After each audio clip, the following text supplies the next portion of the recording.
Bien, amigos, otra vez en Redes y Poder. Ahora estamos con un invitado especial. Siempre la experiencia es algo que nosotros traemos a la mesa porque creemos que la experiencia en política es un componente importante. En verdad, no quita en modo alguno que la energía y la juventud sea fundamental, pero la experiencia es un complemento muy importante. Miren, ahí tienen ustedes ahora a un presidente que tiene 78 años, que es Pedro Pablo Kuczynski. Va a rodearse de gente seguramente joven para que lo ayude, pero está con nosotros Antero Flores Arauz, un, digamos, personaje de la política peruana de un montón de batallas por la democracia, y todos lo conocemos a Antero, y siempre es importante. Yo disfruto mucho de la conversación con personas mayores porque uno aprende mucho, Antero, y yo siempre, para nosotros es un honor que nos acompañes para poder reflexionar un poco. Al final de cuentas, yo lo que trato en este programa, Antero, es que la gente en sus casas tenga una idea, un pensamiento de referencia para que puedan ellos tener su opinión. No que te hagan caso a ti ni a mí, porque en realidad esa no es la idea, sino que ellos tengan un input, ¿no es cierto?, un insumo de alguien que ha vivido transferencias de gobierno, crisis en los ministerios, complicaciones en la democracia en el Parlamento, para que entiendan cómo es la democracia, cómo es el poder hoy día. ¿Cómo estás? Muy bien, Alfonso, y ahora mejor que estoy en tu programa, en que comentaba afuera de que este tipo de programas, más importante que las respuestas, es las preguntas. Y cuando las preguntas son inteligentes, hay un buen programa. Te agradezco. Bueno, estamos frente a una situación de hecho. Ya no es lo que dice una encuestadora ni lo que dice una ONG, sino lo que la autoridad ha señalado como un hecho importante. Ya lo que queda de votos, aun siendo de la que esté en segundo lugar, no alcanzan para que pasen a Pedro Pablo Kuczynski. Por lo tanto, él es el virtual presidente del Perú por 5 años más. Sin ninguna duda. Así, en todas las mesas o todo lo que falta de cómputos o en todo lo que falta por resolver impugnaciones, cuestionamientos en general, todos los votos fueran para la candidata que fue la contendora, no alcanzan. En consecuencia, el virtual presidente ya es Pedro Pablo Kuczynski.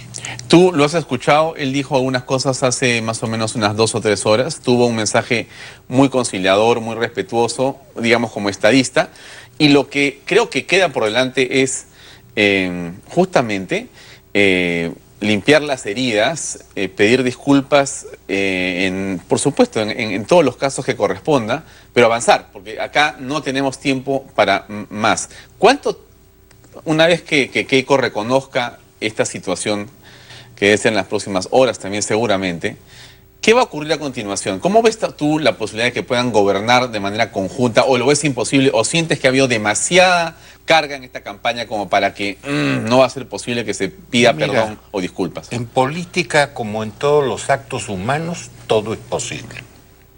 Pero siempre se requieren algunos prerequisitos. Y en consecuencia, al concluir esta segunda vuelta, han quedado en el camino muchas heridas. Y heridas que están abiertas, que son muy recientes. Ha habido no solamente pullas, que es normal, ha habido insultos, agravios muy fuertes. Acusaciones. Así es. Y no solamente acusaciones, prácticamente le han dicho a la otra candidata, oye, tú vas a ser presidenta de un narcoestado, tú eres heredera de un ladrón, por lo tanto eres una ladrona. Oiga, así fuera genético el tema, se están olvidando que tiene una madre también y que es Susana Higuchi, que es una dama por los 4 costados. En consecuencia, la cantidad de agravios y lo fuerte de ellos están exigiendo también una disculpa pública, porque los agravios no fueron privados.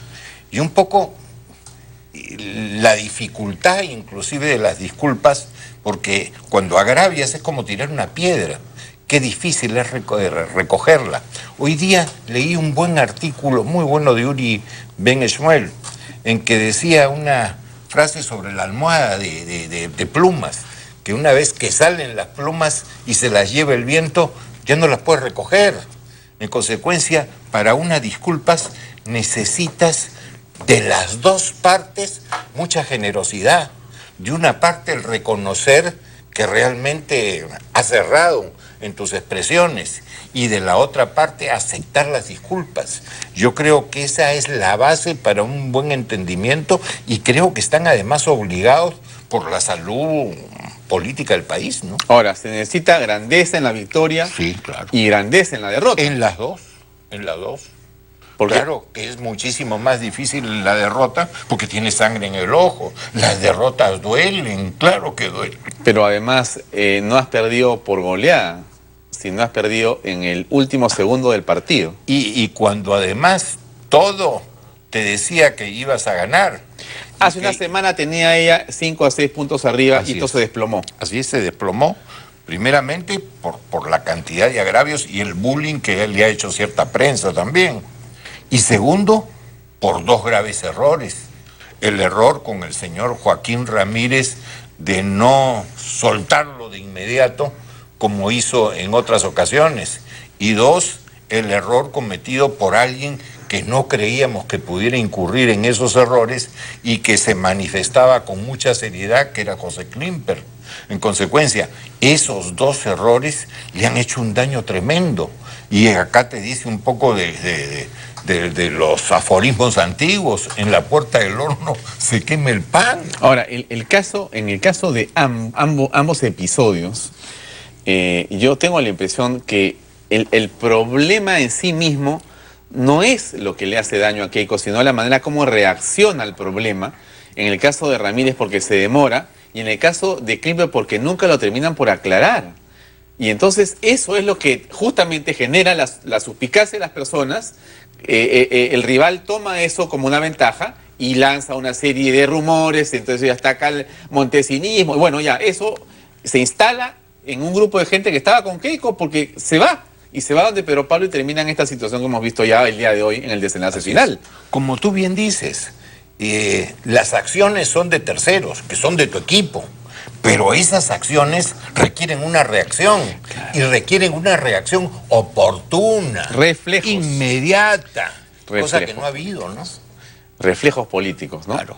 Da la impresión de que sí, pues yo no sé si en política, tú tienes muchos años en política, no te digo cuántos años tienes de edad, pero ¿cuántos tienes en política? 7,4 de edad, no los escondo. Ya, eres un pichón todavía. Estoy cañón. Estás cañón. ¿Y cuántos años tienes en política de los 74? Mira, de los 70.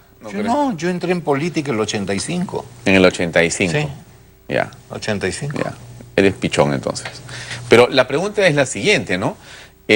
La destreza, la habilidad, la capacidad para poder tener reflejos y reaccionar rápidamente, la vas a ir aprendiendo con el tiempo en la política. Tú no, eso no lo estudias en una universidad. Sin ninguna duda. Porque la gente se demora, pues, te viene un ataque furibundo y hay gente que dice, no digas nada.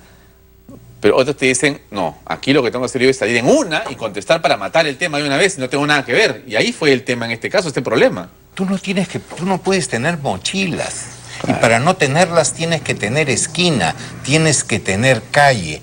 Y eso te la da el recorrido, la experiencia. Si bien yo te soy franco, comencé en política en el 85, antes había tenido cargos públicos, más importantes que muchos de los que tuve después. Claro, tú has contado acá que has sido tu regidor para comenzar, o antes de regidor. Antes has sido... Oye, he tenido el encargo de la beneficencia, he sido presidente de un banco como era la Caja de Ahorros, presidente de la lotería, que la convertimos en la segunda más importante de Sudamérica. Después fuiste regidor.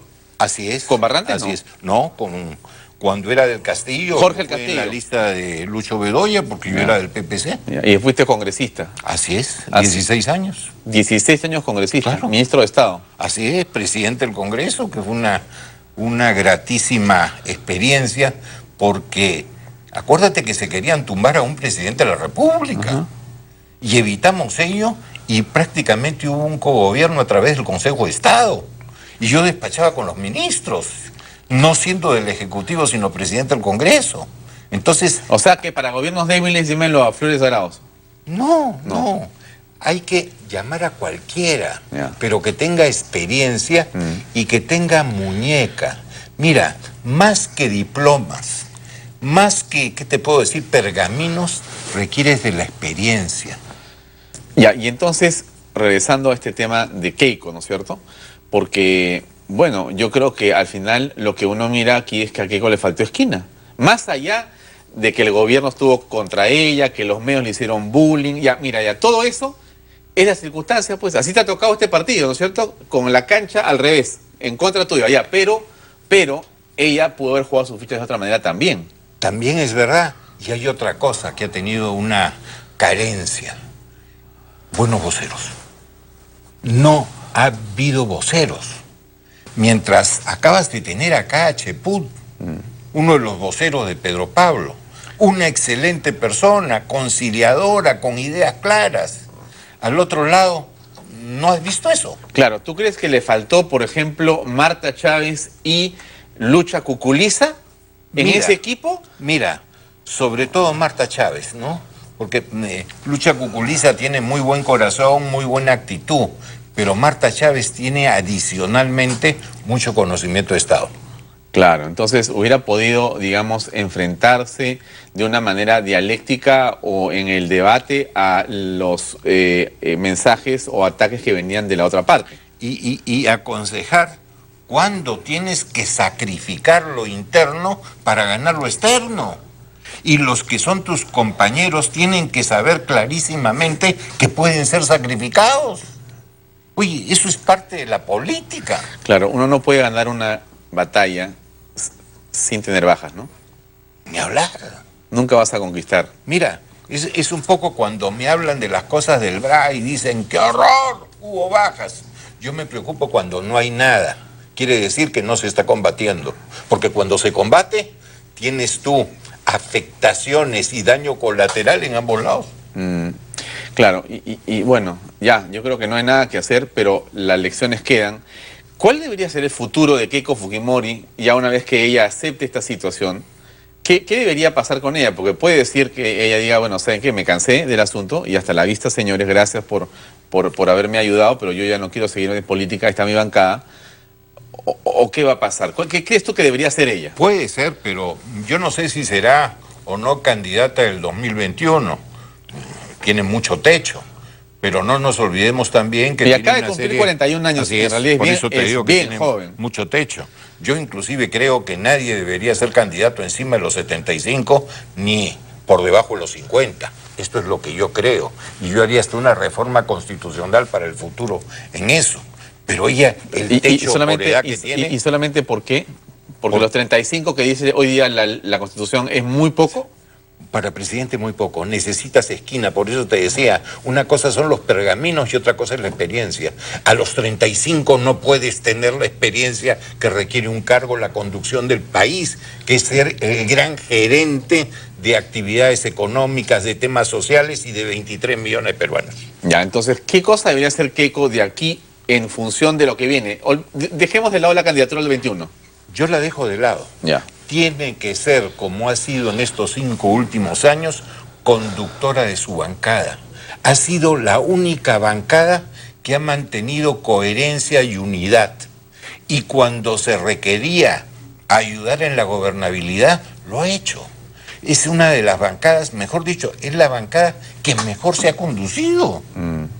Yo lo tengo que reconocer. Mira, yo he soportado en el Parlamento los 10 años de Fujimori. Poco faltaba que todo era naranja, que hicieran hasta la Fanta, la bebida nacional. Los he soportado, pero tengo que reconocer que estos 5 últimos años, como ella ha manejado su bancada, la ha mantenido unida y ha sido coherente en sus acciones, oye, es un valor, es invalorable, ¿no? Bueno, pero entonces, en esa perspectiva de la bancada fujimorista y de Keiko Fujimori, ¿qué va a pasar? Es paradójico el hecho de que tú tengas, por un lado, a un presidente con una bancada más bien pequeña y, por lo tanto, débil, ¿no es cierto?, con grupos políticos, algunos de los cuales ya casi le han dicho hasta la vista, Mr. President, porque ya estamos en el otro lado. ¿Cómo que casi? ¿Se lo han dicho? Bueno, ya se lo han dicho, ok, hasta la vista Kuczynski, sí. Y más bien la perdedora termina siendo la poderosa y el ganador termina siendo el que no está tan poderoso, porque está un poco debilitado, ¿no es cierto? Ya, entonces, esta circunstancia es paradójica, Antero. Totalmente ya, paradójica. Pero ¿cómo se va a resolver el problema para que el Perú tenga gobernabilidad, que es lo que nosotros no queremos el problema de Keiko ni PPK, sino cómo hacemos que la cosa avance? tienes cosas complicadas y adversas, pero tienes cosas positivas. Comienzo por lo positivo. ¿Qué diferencia hay entre los programas de la señora Fujimori y del señor Kuczynski? Ninguno. Son matices. Los dos son sistémicos. Sí. En consecuencia, acá no hay una diferencia ideológica, una gran diferencia programática. No la hay. Entonces, esto facilita la toma de decisiones. Lo adverso, que hay sangre en el ojo y que hay los agravios que no se pueden recoger tan sencillo. Entonces, hay una obligación de generosidad del agraviante de pedir las disculpas y del agraviado de aceptarlas, ¿no? Para poder tener las condiciones que hagan llevadera esta situación. ¿Y qué le corresponde hacer a los otros, digamos, miembros de los otros partidos que han quedado también más allá de Kuczynski y su grupo y de Keiko y su grupo? Ahí está Alianza para el Progreso, Acción Popular, está el APRA, está el Frente Amplio. ¿Qué va a pasar con esos grupos según tú? Mira, lo que siempre ha pasado, la gente sensata y de los partidos que son sensatos y sistémicos, al final siempre ayudan. Pondrán sus condiciones a veces, otros no pondrán condiciones, otros lo harán por propia reflexión y por propia convicción. El tema es los que están allí y no son sistémicos, en que tienes por un lado a Arana, ¿no?, que va a estar allí y va a estar en los pasos perdidos y va a estar declarando mañana, tarde y noche y petardeando. Y tienes afuera del Congreso ya a la señora Verónica Mendoza, que va a tener que competir en quién es más duro, si Arana desde el Congreso o ya desde la calle. Entonces es un tema bastante complejo, por eso es que se necesita que todos los sistémicos ayuden y dos, que la conducción de Pedro Pablo sea exitosa. Necesitamos resolver los problemas de la gente común y corriente. Necesitamos que haya más inversión para generar trabajo. Necesitamos destrabar todo. Y yo creo que él tiene los conocimientos para hacerla y creo que también, por otro lado, Keiko tiene el amor al Perú para superar deficiencias. Hablando del amor, si tú tienes 74 años. Sí. Ya, muy bien. Si tu hija tuviera 41 años, que es Keiko, sí, y está en este trance que ha perdido una elección, y nos está viendo Keiko en este momento, para terminar esta entrevista, ¿qué le aconsejarías a Keiko Fujimori en esta circunstancia aciaga y compleja? Agarra una balanza y pon en un platillo tu familia, el futuro de tus hijos, tu propio matrimonio, y en el otro lado el poder. Y sabiendo esto, escoge. Tremendo tema. Antero, gracias por acompañarnos esta noche. Gracias a ti.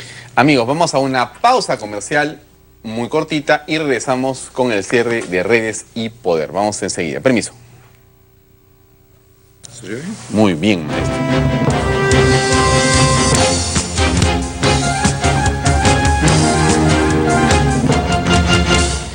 Bien, amigos, llegamos al final del programa Redes y Poder. Una pequeñísima reflexión que vale la pena hacer en este día en el que ya tenemos un presidente de la República.